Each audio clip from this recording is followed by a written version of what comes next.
मेरे गुरु महेश्वर शिव को मेरा प्रणाम है। इस कालखंड के प्रथम शिव के शिष्य और हम सबके परम आदरणीय वरेण्य गुरु भ्राता साहब श्री हरिंद्रानंद जी के चरणों में मेरा प्रणाम है। शक्ति स्वरूपा माँ नीलमानंद जी के चरणों में मेरा प्रणाम है। और कालीकट के इस स्थान में, इस मंदिर के प्रांगण में उपस्थित आप सभी गुरु भाई गुरु बहन के चरणों में मेरा प्रणाम है। नमस्कारम।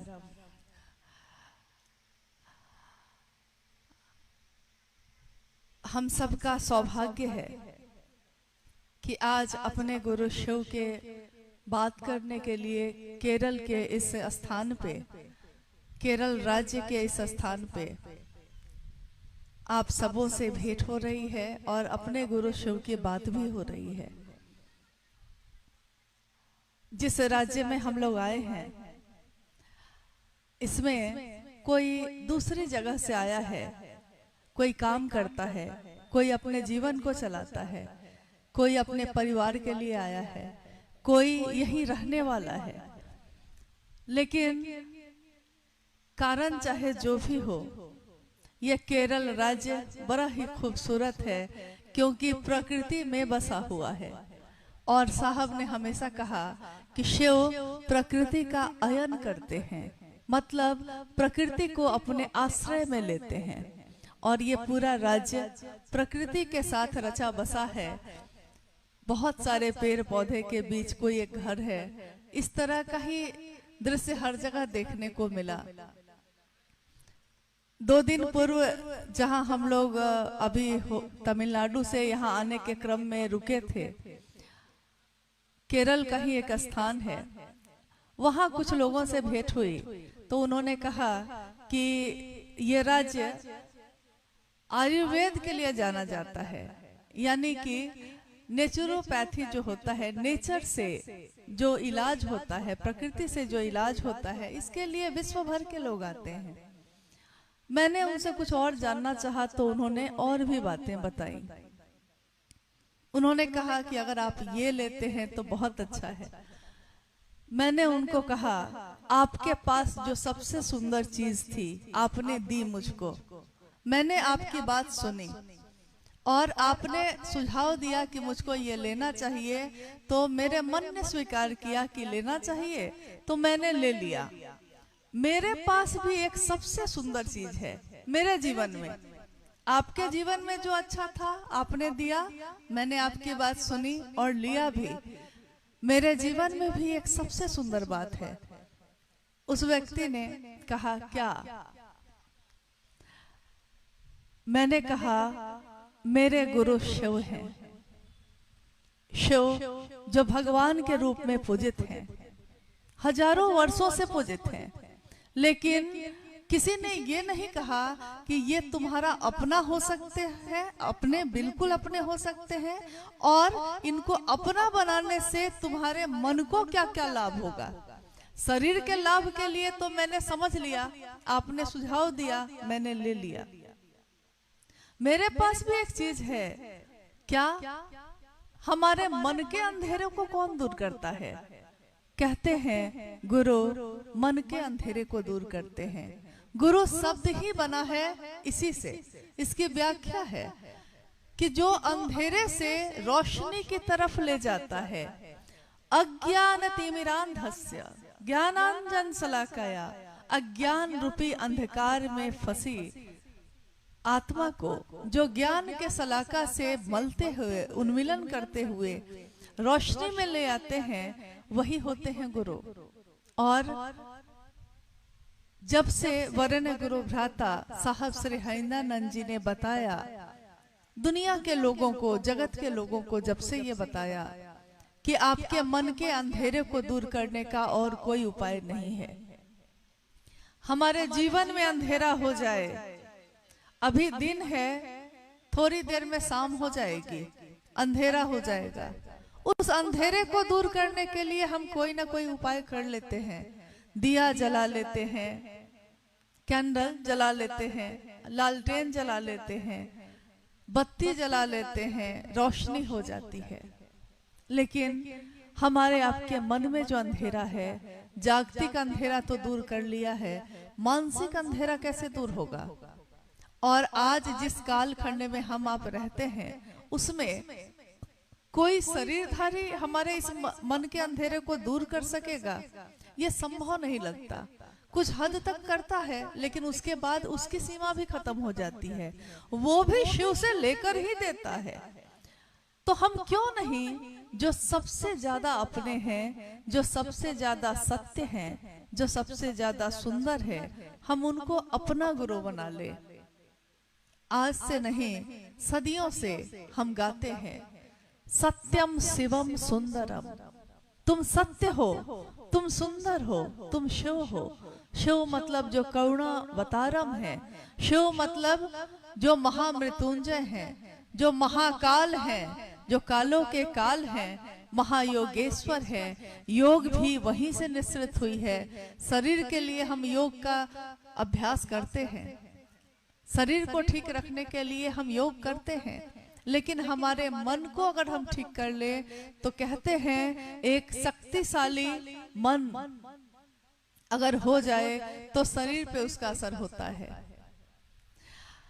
आपने शिव को गुरु बनाने की बात को सुना होगा, किसी न किसी ने आपसे बात की होगी, चाहे मलयालम में की हो, कन्नड़ में की हो, तमिल में की हो, अंग्रेजी में की हो, हिंदी में, भोजपुरी में, जो भाषा आती है उसी भाषा में की होगी।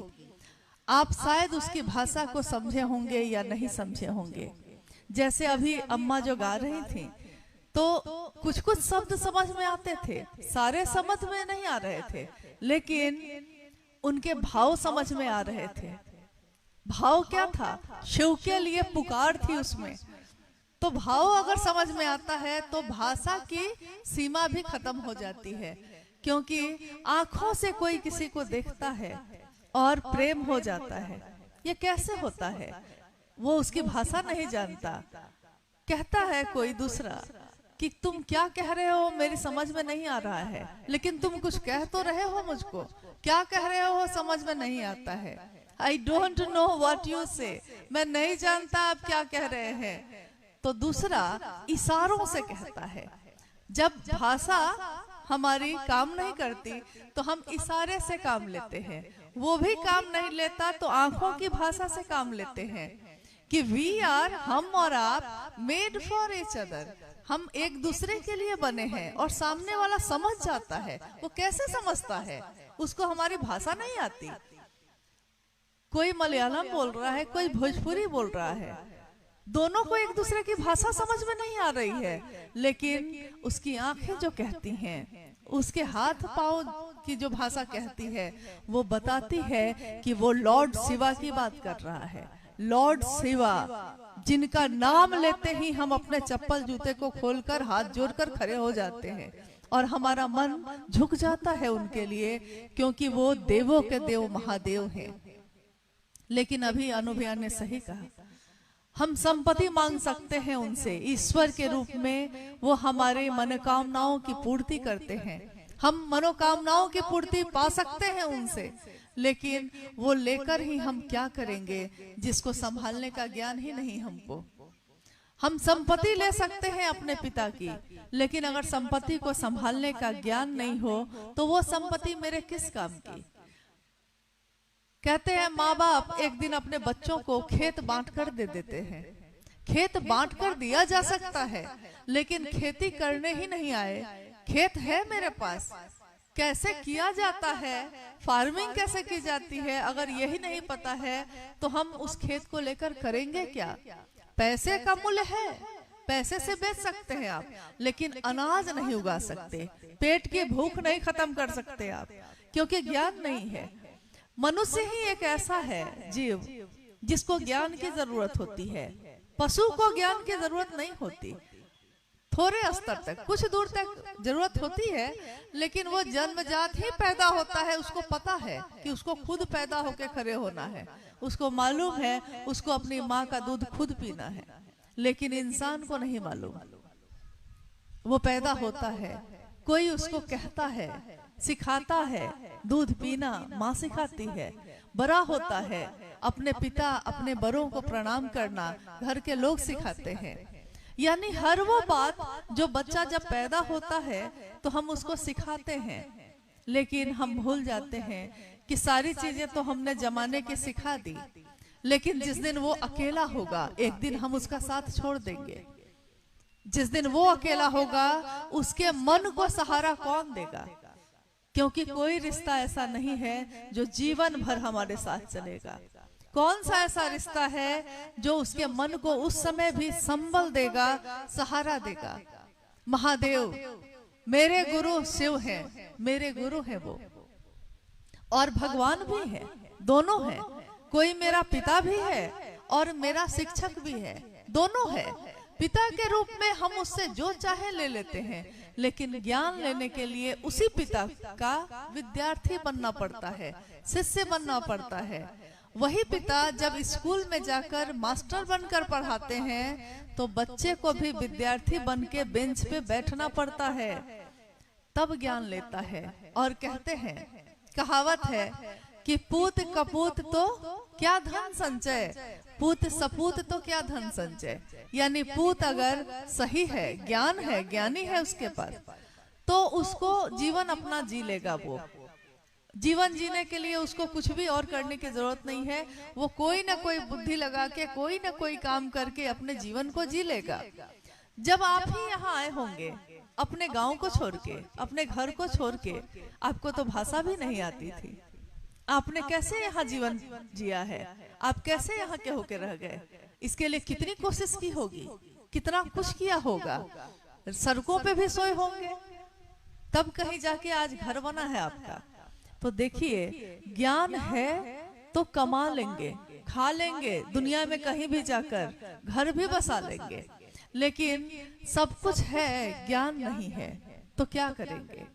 शिव गुरु के रूप में जीवन जीने की कला सिखाते हैं। न्यूनतम व्यवस्था में भी सुखी रहा जा सकता है, समृद्ध रहा जा सकता है।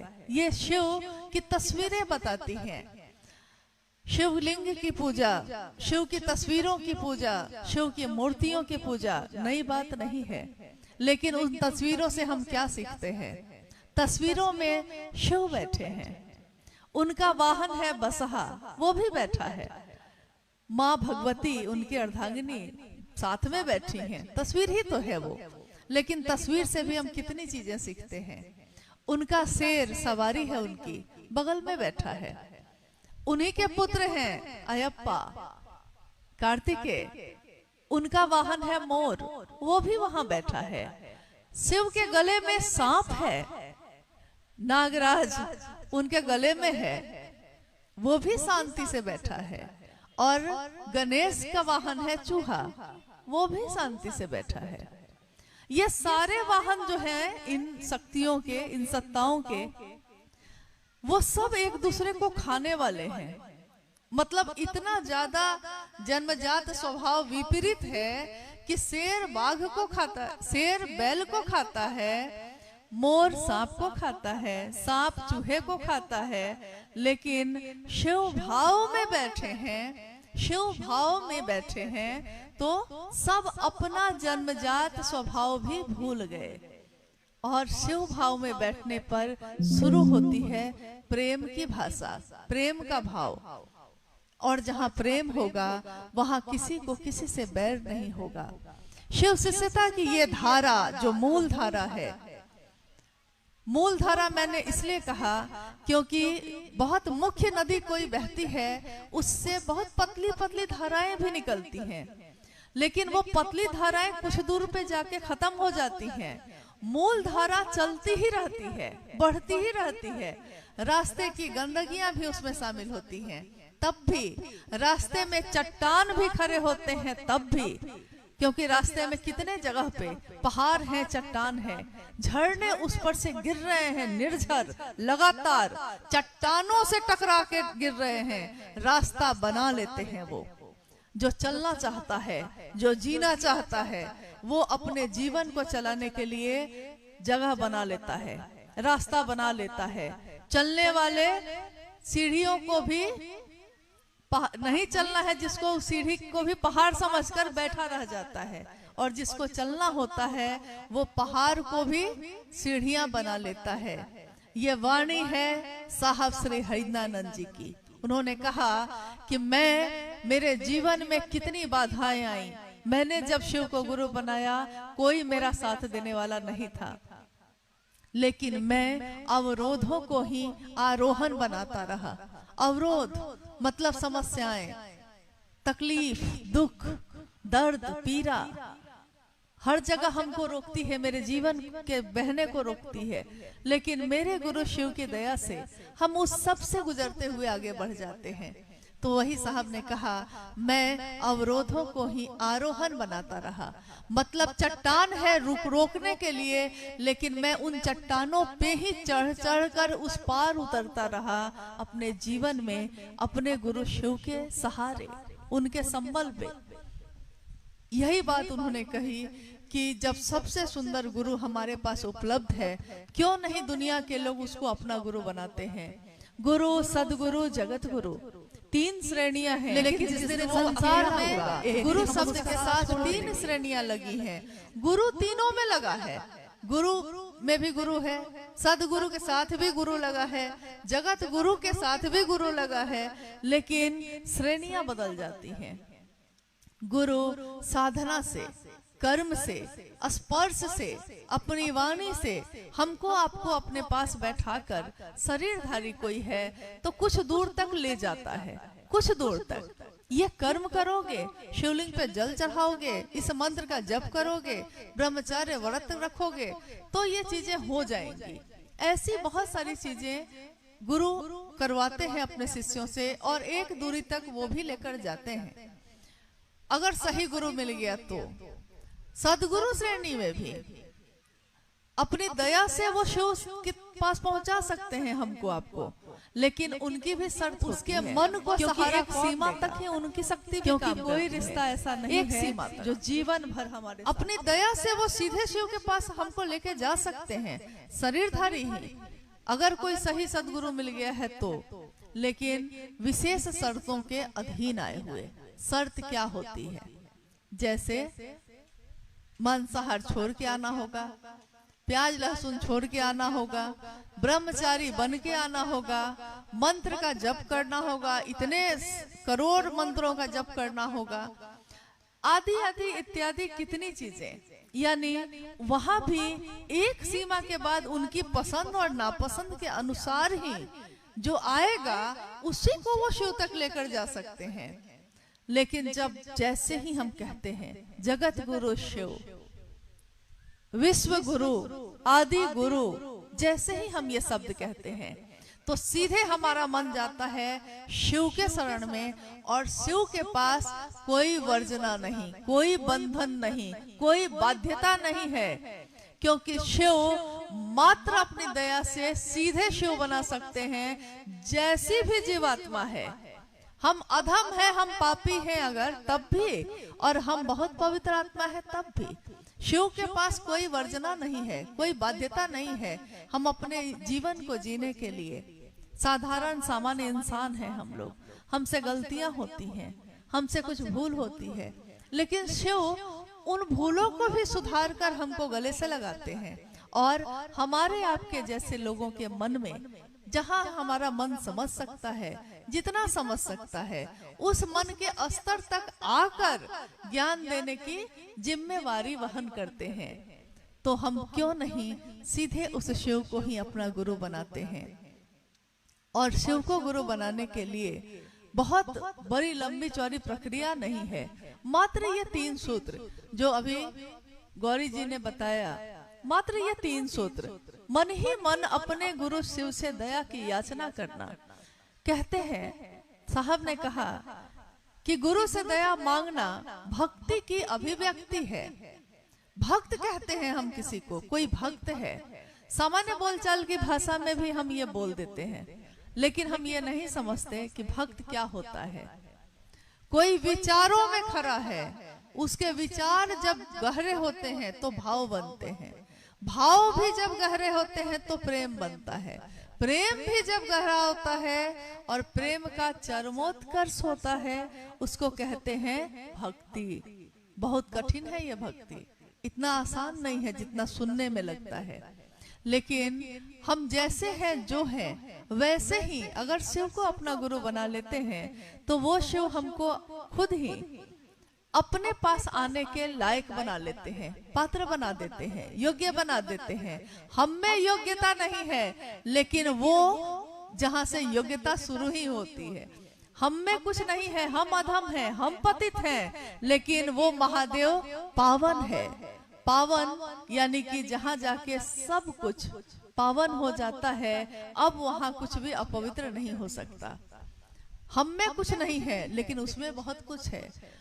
हम कहते हैं कि हम गरीब हैं, बेसहारा हैं, कमजोर हैं, लेकिन हमारे दिलों में अगर शिव बसता है तो वो शिव हम सबों का राजा है। यानी हमसे ही उसकी बादशाहत है, हमसे ही वो राजा है, हमसे ही वो गुरु है। शिष्य कोई होगा तब ना कोई गुरु होगा। कितना भी सुंदर गुरु हो, कितना भी बढ़िया डॉक्टर हो यहाँ, और कोई मरीज उसको दिखाने नहीं जाए तो क्या होगा? कितना भी अच्छा डॉक्टर है, लेकिन कोई उसको दिखाने ही नहीं जा रहा है, अपना इलाज ही कराने नहीं जा रहा है, तो क्या फायदा है उसके बहुत बढ़िया डॉक्टर होने का? शिव के अनेक रूप हैं, शिव के अनेक रूपों का नाम हम जानते हैं। नीलकंठ है वो, गले में हलाहल धारण किया है, नीला है वो रंग तो कहते हैं नीलकंठ है वो।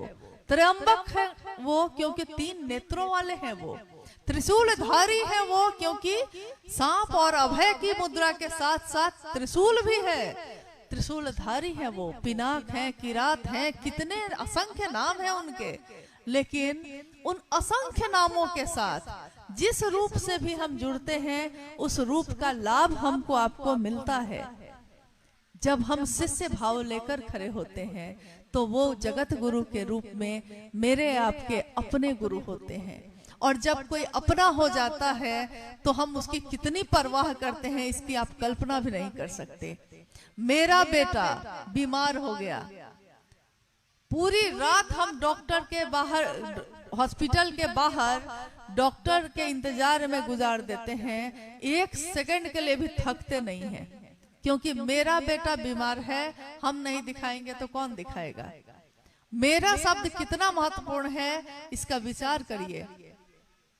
मेरे घर में कुछ हो गया है, अब हम रहते हैं कहीं और मीलों दूर, लेकिन कुछ हो गया है, वहां जाना है, ट्रेन में सीट नहीं मिलती है, बाथरूम में बैठकर अपने घर लौट जाते हैं। मेरा है वो। तो जब मेरा कहते हैं हम किसी को, उसके लिए परवाह पैदा होती है। इसीलिए पहला सूत्र है मेरे गुरु शिव। हे शिव, आप मेरे गुरु हैं, मैं आपका शिष्य हूँ, मुझे शिष्य पर दया कर दीजिए। मर्सी, दया क्या है ये? क्योंकि कृपा का अर्थ होता है कि जो हम करेंगे वो हमको मिलेगा, उतना हमको मिल जाएगा। दिन भर मजदूरी किया है तो दिन भर के मजदूरी का पैसा मिल जाएगा। दिन भर ईंट जोड़कर घर बनाया है तो दिन भर की मजदूरी मिल जाएगी। यानी जितना हम पूजा कर्मकांड से करेंगे उतनी कृपा महादेव की हो जाएगी, वो उतना मिल जाएगा। लेकिन जैसे ही हम कहते हैं दया, मर्सी, लेकिन जिस दिन वो अकेला होगा, एक दिन हम उसका, तो वैसे ही हमको होता है कि अब दया मांग रहे हैं, यानी कि अब हम असहाय हैं, हमसे नहीं हो रहा है। एक टेबल अगर छोटा सा है उसको हम अकेले उठा सकते हैं, लेकिन अगर एक बड़ी चौकी कह दी जाए उठाने के लिए तो हम अकेले नहीं उठा सकते। अगर एक मंच बनाने के लिए कह दिया जाए तो अकेले कोई बना सकेगा? नहीं बना पाता है। लेकिन एक चौकी उठाकर वो खींच के भी कम से कम ले आएगा। यानी काम जैसे बड़ा होता जाता है, हमारे पास हमारा सामर्थ्य एक सीमा के बाद जाकर खत्म हो जाता है। तो उस सामर्थ्य के बाद हमको मदद की जरूरत होती है, तभी हम किसी से मदद मांगते हैं। और जब हमारा मन मदद की स्थिति में जाता है तब हम कहते हैं कि समर्पित हुए हैं, तब हमारा मन झुकता है, नहीं तो हम इंसान हैं, हमारा मन झुकता ही नहीं है, कहीं भी नहीं झुकता। इतना जोर से अहंकार खड़ा होता है कि अगर कोई अच्छी से अच्छी बात भी कहने आता है तो हम सोचते हैं कि मेरे पास खुद बुद्धि है, मेरे पास खुद ज्ञान है, हम खुद कर लेंगे, आपके कहने से हम क्यों करें। आपको आश्चर्य होगा कि कितने जगह पे आप जाते हैं, या हम जाते हैं, या और लोग जाते हैं, कहते हैं शिव को अपना गुरु बना लो। सामने वाला कहता है हम जानते हैं, आपके कहने से क्यों बनाएंगे, हम पूजा करते हैं, हम शिव को जानते हैं, आपके कहने से दिक्कत ये नहीं है कि शिव में कोई दिक्कत है उसको जुड़ने में, दिक्कत ये हो जाती है कि मेरे कहने से क्यों करेगा। ये सबसे बड़ी समस्या है। जैसे ही हमारे मन से ये भाव हटता है, हम समर्पित होते हैं, झुकते हैं। बहुत बड़ा एक सेठ एक जगह पे रहते थे, किसी चीज में नहीं झुकते थे, कभी नहीं। बच्चा उनका बीमार हो गया, डॉक्टर पे डॉक्टर, वैद्य पे वैद्य आया, ठीक नहीं हो पाया। और जिस दिन डॉक्टर ने कह दिया तब तक वो पैसा लगाते रहे, अपनी सुविधा, अपनी संपत्ति सब लगाते रहे और सोचते रहे कि ठीक हो जाएगा। कैसे नहीं ठीक होगा, मेरे पास इतना पैसा है, कैसे नहीं ठीक होगा। लेकिन एक दिन ऐसा आया कि डॉक्टर ने कहा कि अब मेरे हाथ में भी कुछ नहीं है। और जैसे ही उसने ये कहा, वो सेठ जी भूल गए कि उनके पास कितनी संपत्ति है, कि उनके पास कितने लोग हैं। वो नंगे पांव दौड़ते हुए शिवलिंग के पास जाकर अपने सिर को पटकने लगे और उन्होंने कहा कि दया करिए महादेव, दया करिए। ये वो पल होता है जब हमारा मन सचमुच में झुकता है, नहीं तो हमारा मन झुकता ही नहीं। लेकिन अगर झुक जाए ये मन, कहा गया है ना कि जो सुख में भी सुमिरन करता हो अगर, तो दुख में काहे के लिए होगा। दुख में सुमिरन सब करे, सुख में करे न कोई। सुख में जो सुमिरन करे तो दुख काहे को होए। महादेव जब मेरे आपके गुरु होते हैं, हम दया की याचना करते हैं, बार बार मेरे मन में ये बात दोहराई जाती है, तो एक दिन मेरा मन झुकता है। इसका विज्ञान है, इसका परिणाम है, यही होता है।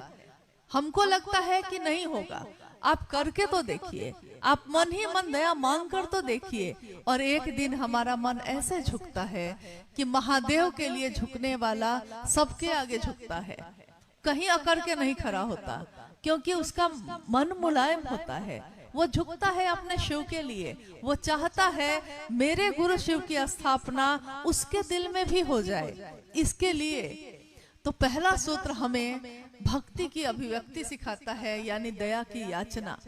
दूसरा सूत्र जिसमें हम भी शिव की बात करते हैं, आप भी अपने गुरु की बात करते हैं, चर्चा परिचर्चा, यानी कोई एक बोलता है दूसरा सुनता है, फिर दूसरा बोलता है पहला सुनता है। तो हम सब जो एक दूसरे की बात सुन रहे हैं और बोल रहे हैं, तो हमारा मन भी बार बार कहता है कि शिव मेरे गुरु हैं, और जो सुन रहे हैं उनका मन भी कहता है कि शिव मेरे गुरु हैं। स्टेशन हमको देखा हुआ नहीं है यहाँ का। मैंने किसी से कहा कि स्टेशन पहुंचा दीजिएगा हमको, वो कहता है कि हाँ चलिए पहुंचा देते हैं, और स्टेशन पहुंचाने हमको चला जाता है। बताइए कि हमको स्टेशन पहुंचाने में वो खुद भी पहुंचता है कि नहीं पहुंचता है। शिव की बात करने वाले के साथ भी ऐसा ही होता है, वो बात तो खुद शुरू करता है, लेकिन दूसरे का मन शिव तक पहुंचाने में उसका मन भी शिव तक पहुंच जाता है। बस इतना ही होता है, और हमको पता भी नहीं चलता कि मन कब पहुंच गया। तीसरे सूत्र में हम शिव को नमन करते हैं। महादेव को हमारे नमन की जरूरत नहीं, महादेव को हमारे नमस्कार और प्रणाम की जरूरत नहीं है, लेकिन हमको आपको जरूरत है कि हम अपने गुरु को प्रणाम भी ना करें। जो अपने गुरु को प्रणाम भी नहीं कर सकता, वो शिव का काम क्या करेगा, वो शिव की बात क्या करेगा। और सबसे जरूरी बात है, ये तीनों सूत्र हम कर भी ले, बाहर बाहर ही अगर करते रह गए तो होगा यही कि आपने देखा होगा कि कभी कभी कैसेट बजाते हैं हम, लेकिन अब तो कैसेट का जमाना भी नहीं है, पेन ड्राइव बजाते हैं, चिप लगाते हैं। बजाते हैं हम गाना, कोई दर्द भरा गाना है, मशीन में बज रहा है, दर्द भरा गाना है, उस गाने को सुन के मेरी आंखों में आंसू आ जाते हैं, आपकी आंखों में आंसू आ जाते हैं, सोचते हैं, मन भर जाता है सुन के। बात का प्रभाव है, संगीत का प्रभाव है, शब्द का प्रभाव है, मन भर जाता है, आंखों से आंसू बहने लगते हैं और हम कहते हैं कितना दर्द भरा गीत है ये। लेकिन क्या उस मशीन के आंखों में भी आंसू आता है क्या? क्योंकि वो मशीन है, बज रहा है, बस बज रहा है, तो उसकी आंखों में कोई आंसू नहीं है, मन में कोई भाव पैदा ही नहीं हुआ, तो आंखों में आंसू आएंगे क्यों? देखिए, ये तीनों सूत्र हम कर भी ले, शिव को गुरु बना भी ले, लेकिन ये मन तक पहुंचेगा ही नहीं अगर, तो यही होगा कि बाहर बाहर ही सब चलता रह जाएगा, तो भाव पैदा होगा ही नहीं। इसके लिए जरूरी है कि हम शिव से दया, पहला सूत्र जो है जरूर करें, शिव से दया मांगे और ये सोचकर मांगे कि हमको आए या ना आए, लेकिन महादेव हम पे दया कर देना।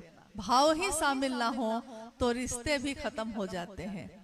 बहुत सुंदर रिश्ता है मेरा आपका, लेकिन भाव सो गए, अब आप कहाँ और हम कहाँ। यही बात बार बार साहब ने अपनी चर्चाओं में कही, अपनी बात में कही कि ट्रेन वाली दोस्ती मत रखना।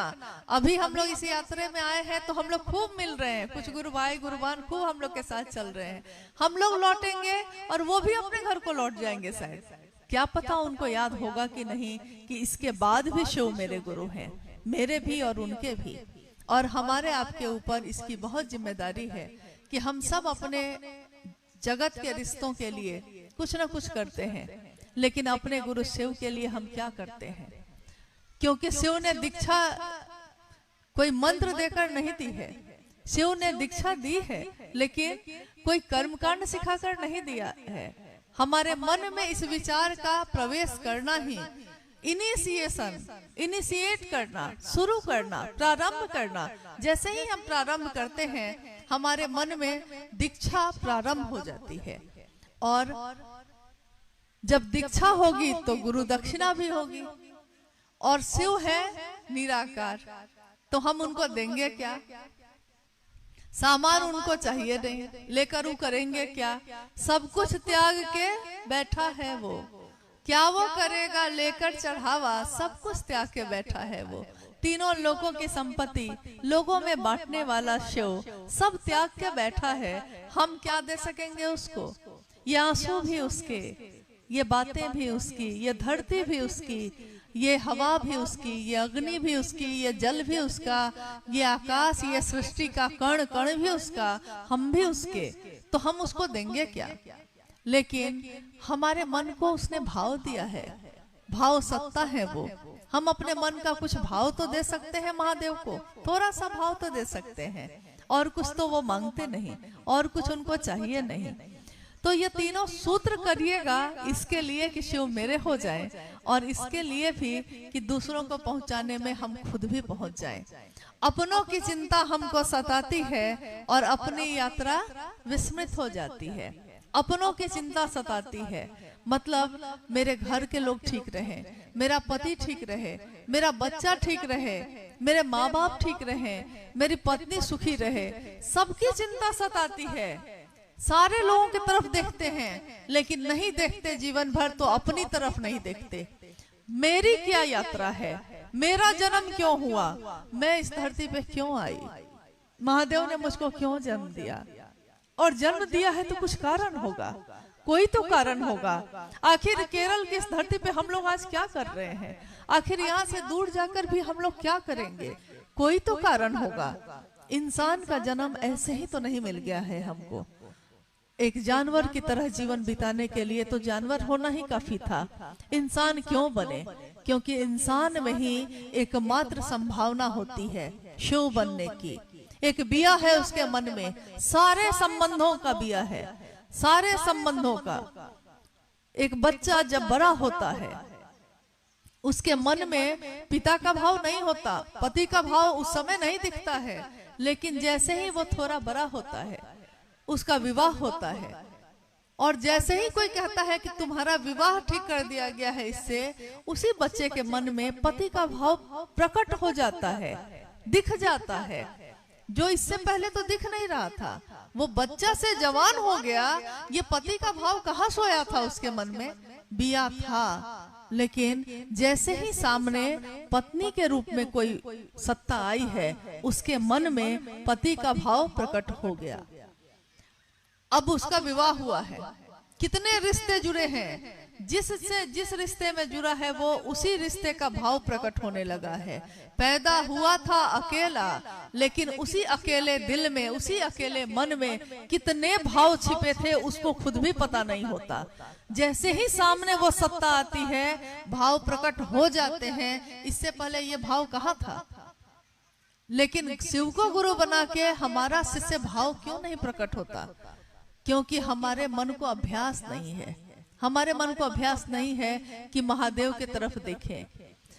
साहब हरिंदानंद जी का ये संदेश, आओ चले शिव की ओर, ये मात्र एक संदेश नहीं है। जिस दिन उन्होंने पहली बार ये बात कही थी रांची में, उन्होंने कहा था कि ये मेरे दिल की आवाज है, ये दर्द है, ये एहसास है, ये पुकार है।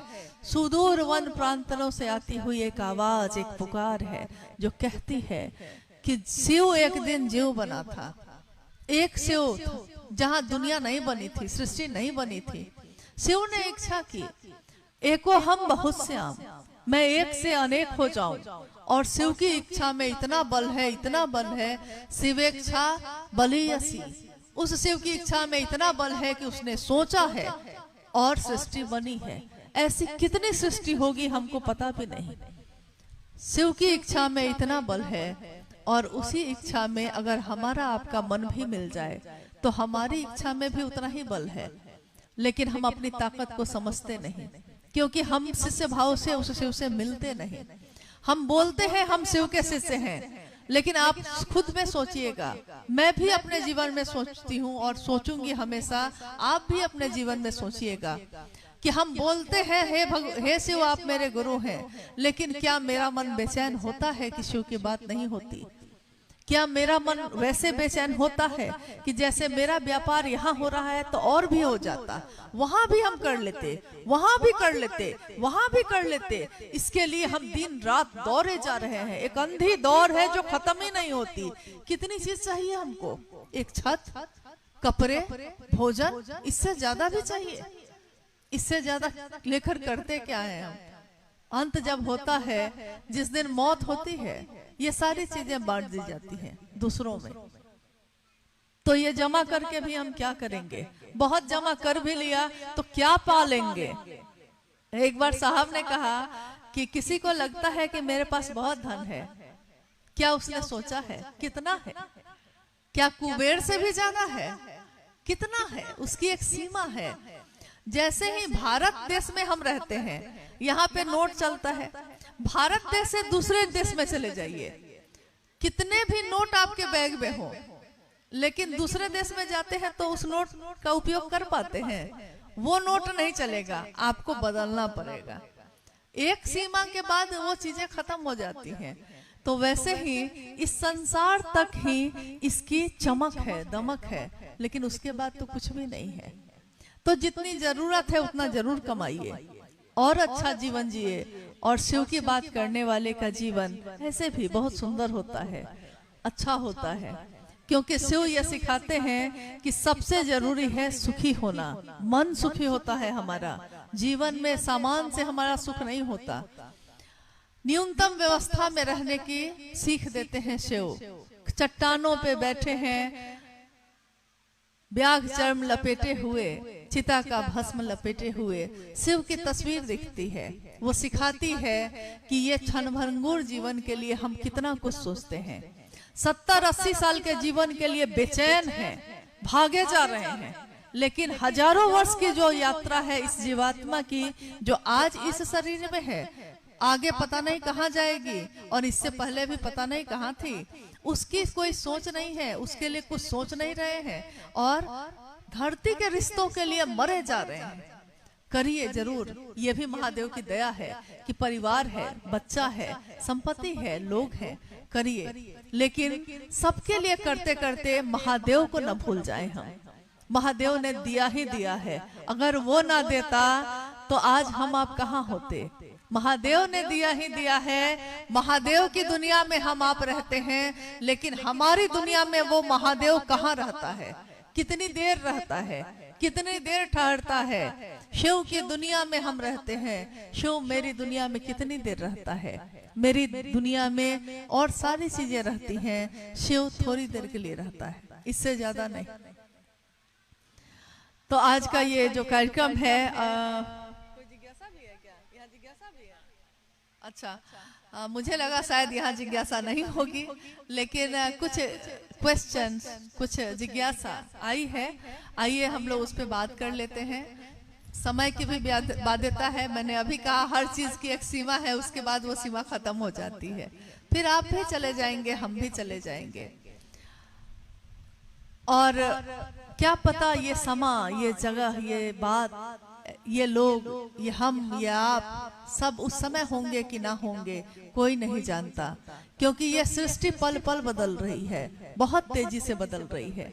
और इस सृष्टि के साथ सारी चीजें बदल रही हैं, हर क्षण बदल रही हैं। इतनी तेजी से बदलती सृष्टि में हमारा मन शिव को याद किए रह जाए, ये मामूली बात नहीं है। आइए हम किसी जिज्ञासा पे भी बात कर लेते हैं। जी, स्थानीय गुरु भाई गुरु बहनों की जिज्ञासा है, कल्याण मूर्ति शिव को अपना गुरु कैसे समझें? कृपया बताने की कृपा कीजिए। कल्याण मूर्ति शिव को अपना गुरु समझने का कैसे करें, कैसे समझें कि वो मेरे अपने गुरु हैं? हाँ, देखिए अभी हम लोगों ने इसी पे बात की। कल्याण यानी शुभ हो हमारा, कल्याण हो हमारा, वो शिव कल्याण की मूर्ति है। और कल्याण की मूर्ति शिव जब है ही, तो जिज्ञासा यही है कि तब उनको अपना गुरु कैसे समझे। देखिए एक ही क्षण में, एक ही समय में, जिस तरह हमारे आपके भी अनेक रूप हैं, और जो जिस रूप से जुड़ता है उसको उसी का लाभ मिलता है। आप एक पुरुष हैं अगर, और आप एक ही समय में किसी के पुत्र, किसी के पिता, किसी के पति, किसी के भाई, एक ही समय में हैं कि नहीं? एक ही समय में पत्नी बुलाती है तो पति के भाव से उत्तर देते हैं, बच्चा बुलाता है तो पिता के भाव से उत्तर देते हैं, माँ ने बुलाया है बउआ इन्हें आवा, तो माँ को पुत्र के भाव से उत्तर देते हैं। एक ही समय में हम कहते हैं आवता नहीं माई, एक ही समय में कहते हैं हाँ कहो क्या कहती हो, एक ही समय में कहते हैं हाँ बेटा बोलो तुम भी बोलो। देखिए एक ही समय में एक मतलब पुरुष या स्त्री, एक जीव के अंदर जिस तरह अनेक सत्ताएं हैं, और जो जिस सत्ता से जुड़ता है, आपके जिस रूप से जुड़ा है, आप उसी रूप का लाभ उसको देते हैं उसी समय। ठीक वैसे कल्याण की मूर्ति शिव, सुंदर मूर्ति शिव, विश्व मूर्ति शिव, करुणावतारम शिव, जगत गुरु शिव। शिव के अनेक रूप हैं। इस जगत के लोग जिस भी रूप से उनसे जुड़े, शिव ने उसी रूप का परिणाम उनको वापस दिया। तो जब हम शिष्य भाव से जुड़ेंगे तो वो हमको ज्ञान देंगे। अब हम कहेंगे कि ज्ञान मतलब क्या? क्या जो शास्त्र है, क्या जो किताबें हैं, या पुराण है, या वेद है? जब पुराण भी नहीं था, जब वेद भी नहीं लिखे गए थे, शिव तो उससे भी परे की सत्ता है। यानी शिव ज्ञान देते हैं तो शास्त्र आरेखित होते हैं, तो शास्त्र लिखे जाते हैं। शिव ज्ञान देते हैं तब किसी के मन में उनका ज्ञान उतरता है। आज साहब हरिंदानंद जी का नाम लेते हैं हम। शिव शिष्यता की बात जब भी इस दुनिया में आज हो रही है, या आने वाले मनवंतरों तक होती रहेगी, जिसने शिव के शिष्य के रूप में जुड़ने का आवाहन किया है, जिसने कहा है कि हाँ तुम्हारे गुरु भी शिव हो सकते हैं, उन साहब श्री हरिंदानंद जी का नाम भी शिव की शिष्यता की मूल धारा के साथ हजारों वर्षों तक चलती रहेगी। हम न होंगे, आप न होंगे, आने वाले लोग होंगे, और सुंदर शिव की बात करने वाले होंगे, और सुंदर शिव की बात सुनने वाले लोग होंगे। ये सिलसिला खत्म नहीं होगा। क्या ज्ञान देंगे वो? शिव ज्ञान ना दे तो हम एक कदम चल ना सके। शिव ज्ञान ना दे तो हमारा दिल धड़कता है, लेकिन हमारा दिमाग जो अगले पल सोचेगा, मेरा दिमाग है, मेरे ही शरीर में रहता है, अगले पल क्या सोचेगा हम नहीं जानते। मेरा ही दिल है, मेरे ही शरीर में रहता है। आज जिसको प्रेम करते हैं, अगले ही क्षण कोई तीसरा आके कहता है कि उसने आपके बारे में ऐसा कहा है, और मेरा मन उससे नफरत कर बैठता है। अभी अभी तो उससे प्यार कर रहे थे, अभी अभी इसी दिल से उसको प्यार कर रहे थे, और अभी अभी दिल में घृणा पैदा हो गई। ये आपके नियंत्रण में है, मेरे नियंत्रण में है कि मेरा दिल क्या समझेगा और मेरा दिमाग क्या समझेगा। यानी हमारे ही नहीं, करोड़ों लाखों हजारों करोड़ लोगों के रूप में जितनी भी जीवात्माएं हैं, वो संचारित हैं कहीं और से, उनका नियंत्रण है कहीं और। हम कहते भले हैं कि हम हैं और आप हैं, तो कल्याण रूप तो वो हैं, लेकिन शिष्य बनकर अगर हमारा मन उनसे ज्ञान ले सकता है तो ये सबसे सुंदर रास्ता है। और एक बात और है, शिव से भक्ति मार्ग से जुड़ना बड़ा कठिन है, क्योंकि मंत्र का जप करना होगा। अभी मंत्र का जप करने बैठते हैं, मन जैसे ही आंखें बंद की हैं, मंत्र का जप शुरू किया है कि मन कहीं और भटक कर चला गया, तो तुरंत मन हट गया मंत्र से। अब मंत्र में हर देवता का वास होता है, जिसका मंत्र है उस देवता का उसमें चैतन्य है, वास है। तो मेरा मन जब उस मंत्र में टिक ही नहीं रहा है, तो उस देवता से या उस देवी से, भगवती से या स्वयं शिव से हमारा मन जब टिकता ही नहीं है, तो हम उनसे सानिध्य प्राप्त करेंगे कैसे, हम मिलेंगे कैसे। लेकिन ये तीन सूत्र साहब के जीवन के घटित घटनाओं के का निचोड़ है। ये तीनों हमारे मन को एक अद्भुत ध्यान की विधि में ले जाता है। अभी जो हम बात कर रहे हैं, अगर मेरा मन पूरी तरह शिव के ध्यान में ना हो, तो मैं आपसे ना बात कर सकूं, आप मुझसे ना बात कर सकिए। मैं आपकी बात नहीं सुन सकती हूँ, आप भी मेरी बात नहीं सुन सकते। कितनी भी अच्छी बात यहाँ से हो रही हो, अगर आपका मन यहाँ एकाग्र नहीं होगा, आपके मन में यह बात जा पाएगी, प्रवेश करेगी।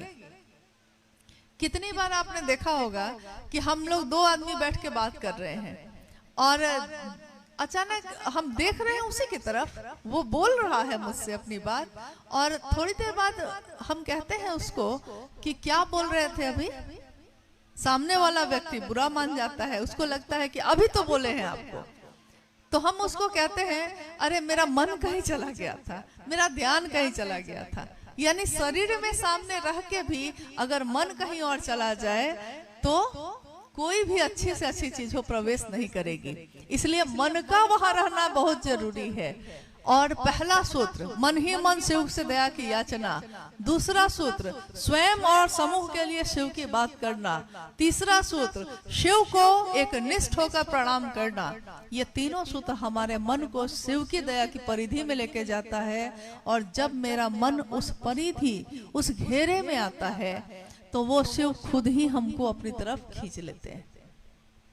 जैसे एक शक्तिशाली चुंबक रखा है और लोहे के टुकड़े हैं अलग अलग, लेकिन वो लोहे का टुकड़ा अगर उस परिधि में, जहां तक चुंबक काम कर रहा है, उस परिधि में अगर रख दिया जाए तो क्या होता है। रखे थे वहां, और जैसे ही वहां रखे हैं, तेजी से वो लोहे का टुकड़ा चुंबक में सट जाता है। ये कैसे होता है कि उतनी दूर तक वो चुंबक काम कर रहा है। सृष्टि के कण कण में है वो शिव, शिव की इच्छा मात्र से है ये सृष्टि। तो सोचिए, हम हैं लोहे के टुकड़े, लेकिन अगर शिव की परिधि में हमारा मन आता है, तो वो खुद ही हमको अपनी तरफ खींच लेते हैं। शर्त ये है कि परिधि में तो रहे, घेरे में तो रहे। हमारा मन सबके घेरे में रहता है। साहब ने एक बार खुद अपनी बात कही। उन्होंने कहा, उस समय वो डिप्टी कलेक्टर थे और पटना में रहते थे। तो उन्होंने कहा कि एक दिन क्या हुआ, मां नीलमानंद भी शरीर में थी उस समय। साहब ने कहा कि एक दिन क्या हुआ कि मैं कार्यालय जा रहा था। बेली रोड में एक विश्वेश्वरैया भवन है, वहीं पे साहब का कार्यालय था। तो जा रहे थे, दीदी नीलमानंद जी ने कहा, जा रहे हैं वो कार्यालय, ऑफिस जा रहे हैं। दीदी नीलमानंद जी ने कहा कि कटहल अगर मिल रहा होगा तो चपरासी को भेज के जरा पता कर लीजिएगा। कटहल सब्जी बनती है हम लोग की तरफ, यहाँ बनती है कि नहीं मुझे नहीं मालूम, क्योंकि यहाँ की सारी चीजों को हम लोग भी टेस्ट कर करके देख लिए हैं। तो हम लोग जहाँ रहते हैं, जहाँ से आए हैं, वहां बनती है कटहल की सब्जी। दीदी माँ ने कहा साहब को, साहब जा रहे हैं ऑफिस। अब कोई डिप्टी कलेक्टर है तो उसके पास ऑफिस में बहुत सारा काम होगा। लेकिन उन्होंने कहा कि मेरे साथ क्या हुआ कि मैं ऑफिस पहुंचा तो मैंने कहा, चपरासी को बुलाया सबसे पहले और कहा कि बाजार जाके देखो तो कटहल मिल रहा है, और अब ऑफिस का काम शुरू किया। थोड़ी देर में चपरासी वापस आया, उसने कहा कि अभी नहीं बाजार लगा है, थोड़ी देर बाद लगेगा। साहब ने कहा कि मैं फिर ऑफिस के काम में व्यस्त हो गया। थोड़ी देर बाद फिर मैंने अब चपरासी को बुलाया, फिर कहा कि देखो अब जाके देखो आ गया होगा। उन्होंने कहा मैंने उसको 4 बार 10 बजे से 6 बजे के बीच में 4 बार बाजार भेज दिया, और आखिर बाजार से वो लेकर आ ही गया। और तब मैं जब घर लौटा हूं तो मेरी गाड़ी में कटहल रख के गया। ये उनके मन में वो कटहल नहीं घूम रहा था, ये जिनको वो प्रेम कर रहे थे, उन्होंने कहा मेरे मन में नीलम की बात घूम रही थी कि उसने कहा था कि कटहल लेके आना। कहा कौन रहा है, बात ये है, बोल कौन रहा है, मांग कौन रहा है, वो किसको चाहिए। यानी जिसको मैं प्रेम करता हूँ, जिसको मैं प्रेम करती हूँ, उसको क्या चाहिए, मेरे मन में वही घूमता है। ऑफिस के काम के समय भी, बाजार में भी, व्यापार करते समय भी, गाड़ी चलाते समय भी, ध्यान की अनुपम विधा है शिव की चर्चा। यानी शिव की बात करते समय हम चाहे कहीं भी रहें, शिव से दया मांगते समय, शिव को प्रणाम करते समय, हम चाहे दुनिया में कोई भी काम करते रहें, लेकिन मेरा मन महादेव के घेरा में रहता है, मेरा मन घेरा में रहता है। बस इतनी ही सी बात होती है, लेकिन इसका परिणाम तो अद्भुत होता है। परिणाम इतना होता है कि पॉकेट में पैसा नहीं है और मिजाज तो ऐसा बना हुआ है कि कोई कह दे तो लाखों खर्च कर निकले तैयार है, और पॉकेट में पैसा नहीं है। 3-4 महीने से नौकरी भी खत्म हो गई है, पॉकेट में पैसा नहीं है, किसी ने खिला दिया है तो खा लिए हैं, लेकिन मिजाज है कि नीचे हो ही नहीं रहा है। होगा कैसे, मिजाज मिला हुआ है महादेव से, तो महादेव से मिलने वाला फिर उसकी सोच भी बड़ी होती है, उसका चित्त भी बड़ा होता है। उदार चित्त वाले के लिए, विराट चित्त वाले के लिए संपूर्ण धरती ही उसका परिवार होती है। सारे लोग उसका परिवार होते हैं, अपने होते हैं, मेरा बंधु है। नहीं तो ये कोई नहीं कहता कि ये मेरा है और ये मेरा नहीं है। शिव के शिष्य ऐसा नहीं कह सकते, क्योंकि वो शिव के शिष्य हैं। तो आइए हम, और अगर कोई जिज्ञासा है तो उस पर भी बात कर लें। जी, अगली जिज्ञासा है, शिव की शिष्यता जाति, धर्म, वर्ग, संप्रदाय से परे है, कृपया समझाने की कृपा कीजिए।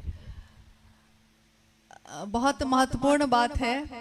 आप लोग मेरी बात, आप लोग जो बैठे हैं, मेरी हिंदी आपको समझ में आ रही है?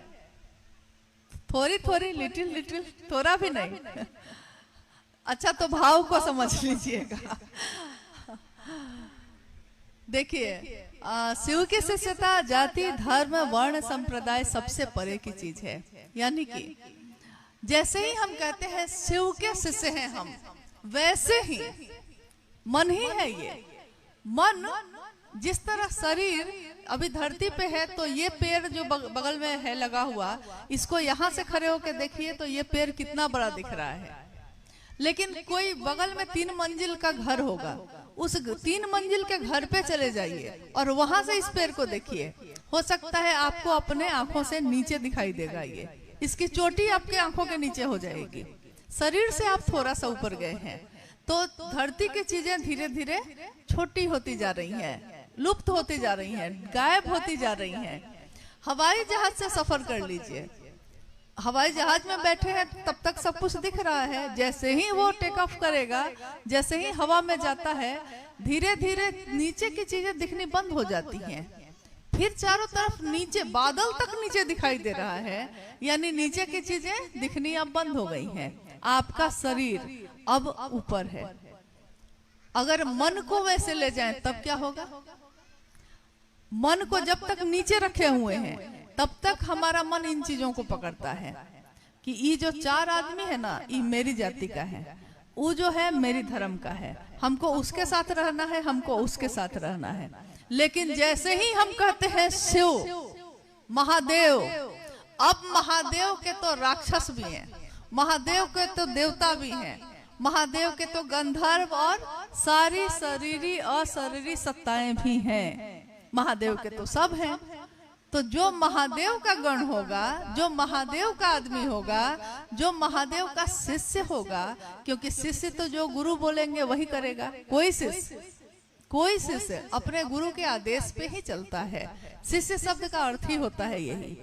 तो गुरु के आदेश पे चलने वाला शिष्य, उसका गुरु जो बोलेगा वो तो वही सोचेगा, उसका गुरु जो चाहेगा शिष्य भी वही चाहेगा।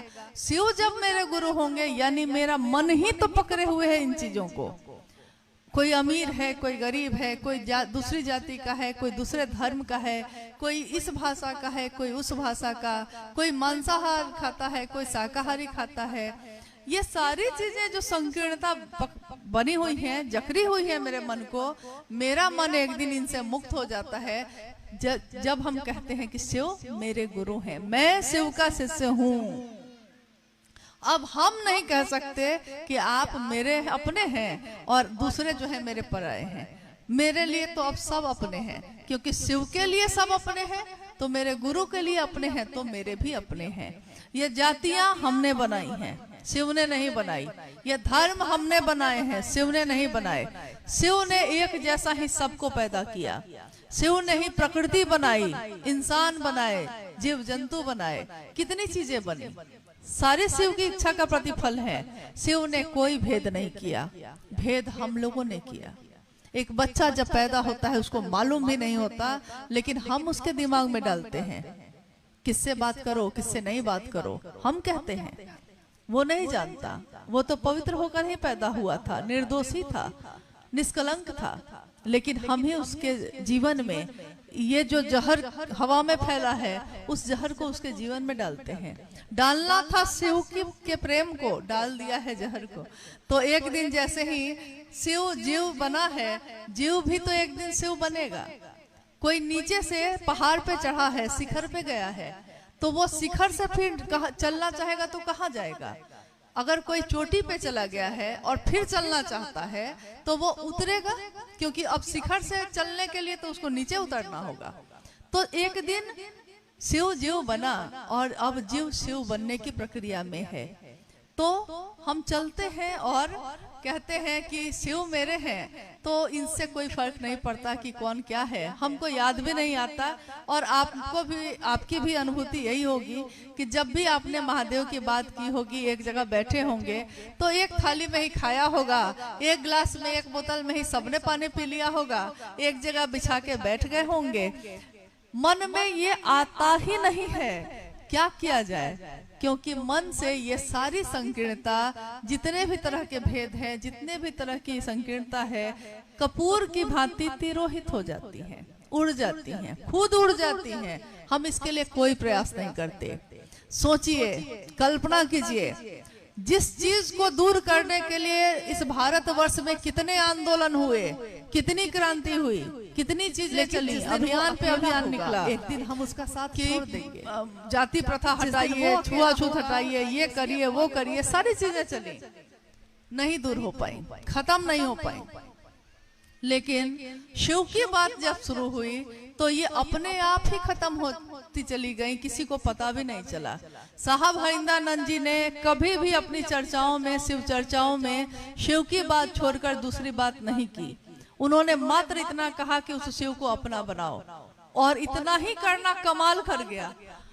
एक हरिंदर निहाल, सारी दुनिया निहाल हो गई सिर्फ उनकी इस बात पे कि अगर शिव मेरा अपना है तो दूसरा कौन पराया है, कोई पराया नहीं।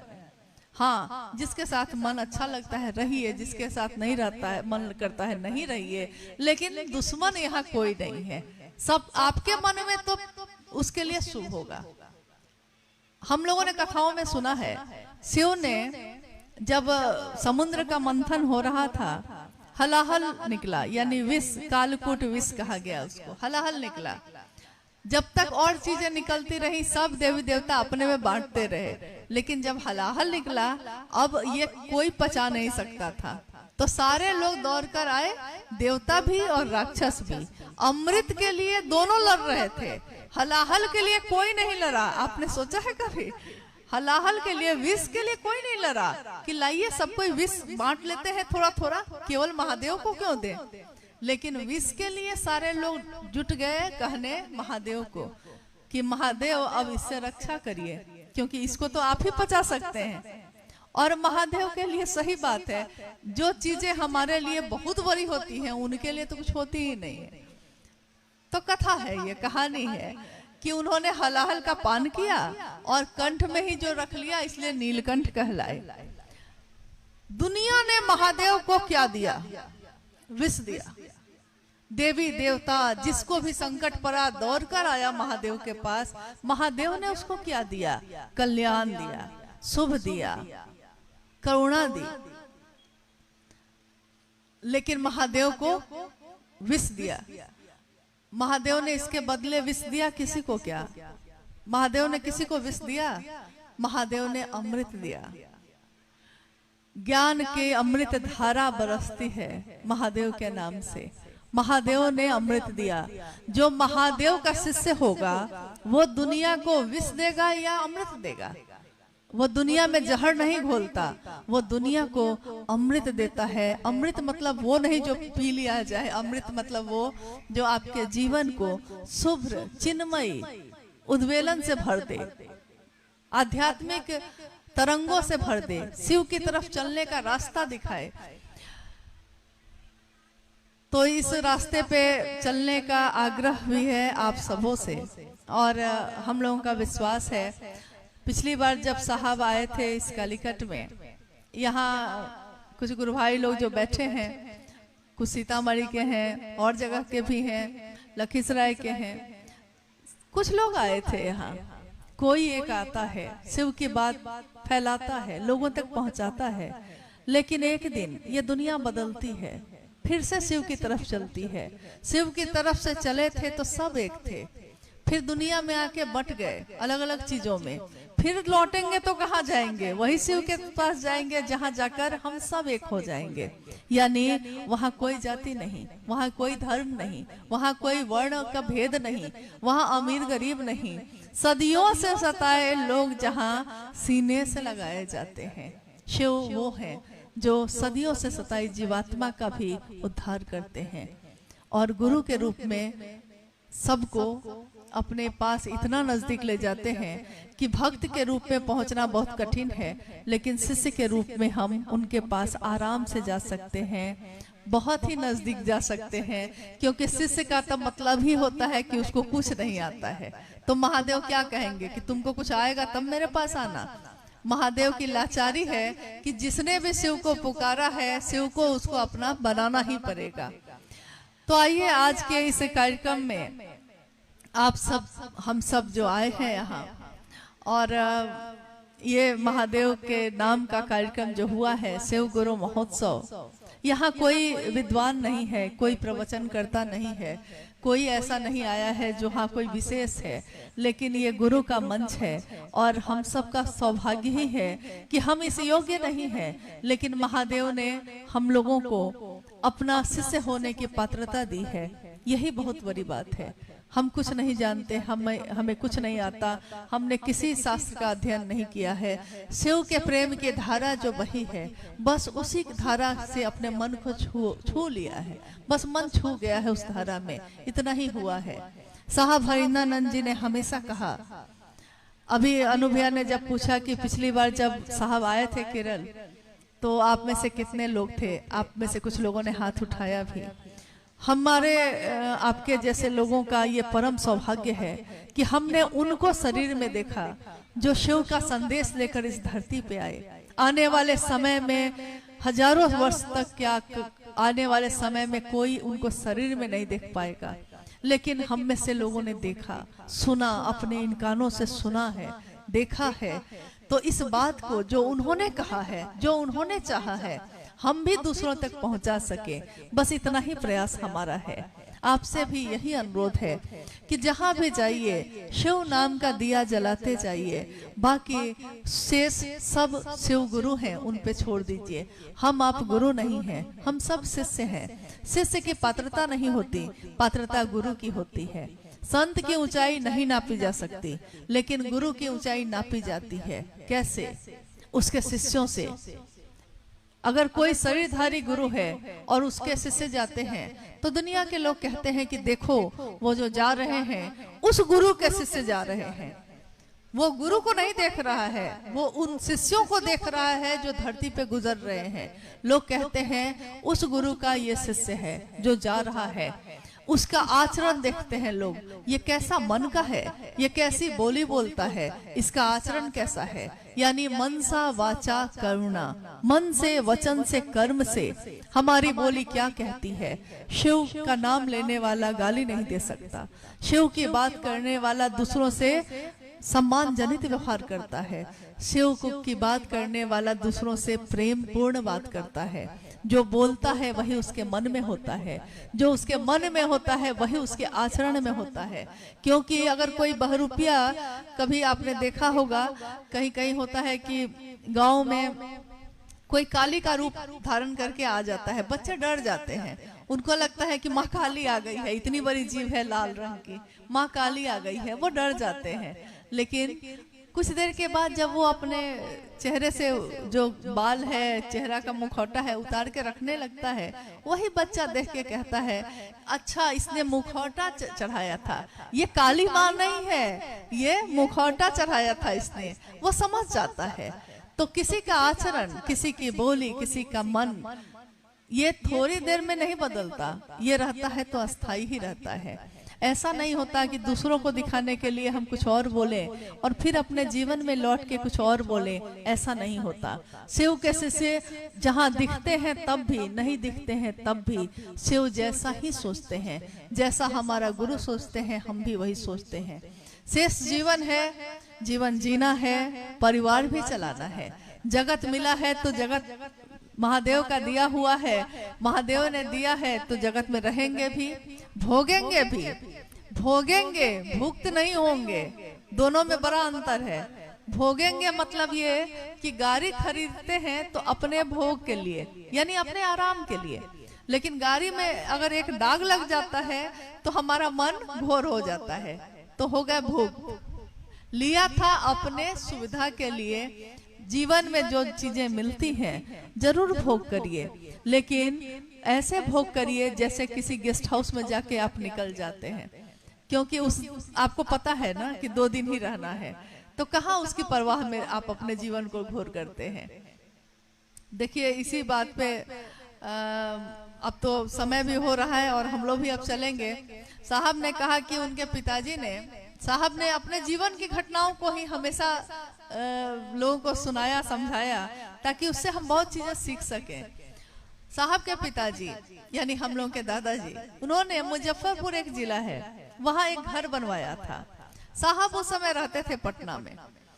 तो साहब के पिताजी उनके पास आए पटना, और रात हो गई तो साहब ने कहा कि बाबूजी अब कहाँ जाइएगा, रह जाइए हैं, कहाँ जाए हम लौट के। तो बाबूजी रह गए। रात होते होते, अब रात हो रही है, तब तक तेज बारिश होने लगी, बहुत तेज बारिश होने लगी। अब बाबूजी जो है वो तैयार हो गए उसी समय जाने के लिए। साहब कह रहे हैं कि अरे इतनी रात हो रही है, अब मुजफ्फरपुर क्यों जाइएगा आप? लेकिन वो कह रहे हैं कि हमरा जाए के परी। काहे भाई, काहे जाए के परी? खिड़की सब खुलल बा, घर की खिड़कियां खुली हुई हैं, तो सारा गद्दा भींग जाएगा। घर बनाए थे अपने सुख के लिए, लेकिन देखिए वहां से मुजफ्फरपुर से पटना आके भी वो आराम से नहीं रह सके।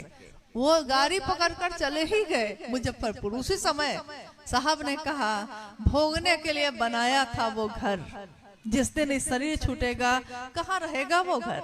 भोगने के लिए बनाया था, खुद ही भुक्त हो गए।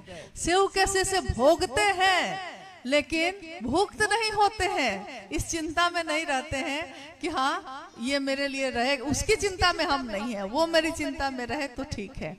तो मेरे गुरु शिव आपके, मेरे सबके गुरु शिव हो जाएं। हम सबका जीवन शिवमय हो, सुखमय हो, कल्याण और करुणा की धारा बहे उसमें, और शिष्यता का भाव ऐसा भरे, शिष्य भाव जागे तो जरा शिव का ध्यान हो जाता है।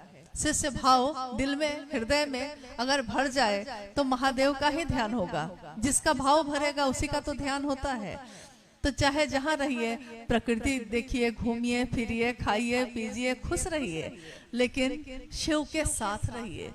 शिव के साथ ये जिंदगी, इस जिंदगी की दशा और दिशा कितनी सुंदर होगी, इसकी कल्पना हम नहीं करते, लेकिन उसके साथ ले लीजिएगा तो उतनी ही सुंदर होगी। हमारा आना सफल हो, आपका ये कार्यक्रम करना सफल हो, क्योंकि आपने कितनी मेहनत की होगी, इसकी कल्पना हम लोग नहीं कर सकते।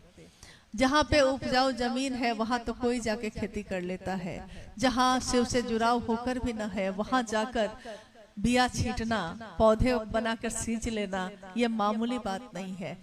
मेरे गुरु शिव, आपके गुरु शिव हम सबको ये सामर्थ्य दें, ये ताकत दें कि हम उनके काम को धरती के कोने कोने तक पहुंचा सके।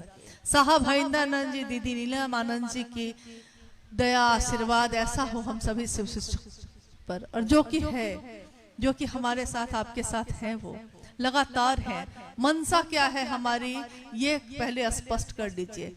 मनसा अगर ये है कि शिव की बात दूर दूर तक पहुंचा देंगे, हम जाएं या ना जाएं, फोन से पहुंचा सकते हैं तो फोन से ही पहुंचाएंगे। अच्छी बात जो मेरे जीवन है दूसरों के जीवन में भी वो जाए, बस इतना हम कर लें, इसी की कामना है, इसी की प्रार्थना है आप सभी से। हम सबका जीवन शिवमय हो। आप सभी के जीवन में, आप सबके चरणों में मेरा प्रणाम।